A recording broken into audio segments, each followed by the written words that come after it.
దాని ఆ సిస్టమ్ అంతా కూడా నిన్న కూడా నేను చూసిన ఆలోచన గొప్పదే.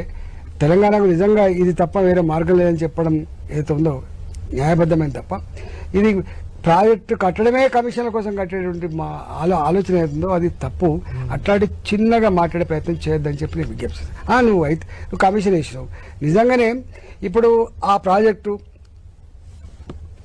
కాంట్రాక్టర్ ఎవరైతున్నారో అవన్నీ నీ చేతుల్లో కదా. ఇప్పుడు గవర్నమెంట్ రేవంత్ రెడ్డి గారు సర్కారు చేతికి అవన్నీ వచ్చి ఉంటాయి కదా. దీన్ని స్టడీ చేయి. దీని డెప్త్ ఎంత తవ్విండ్రు, దీనికి వేసిన కాంక్రీట్ ఎంత, దీనికి సాయిల్ ఏంది, కడితే కన్స్ట్రక్షన్ కాస్ట్ ఎంత అయి ఉంటుంది, అవన్నీ తీసి దాని మీద బయటపెట్టు దమ్ముంటే. కానీ కమిషన్ల కోసమే ప్రాజెక్ట్ కట్టినటువంటి మాట అవుతుందో అది మంచిది కాదు. ఇది నువ్వు కూడా కడతావు, కమిషన్ల కోసం కడతావు.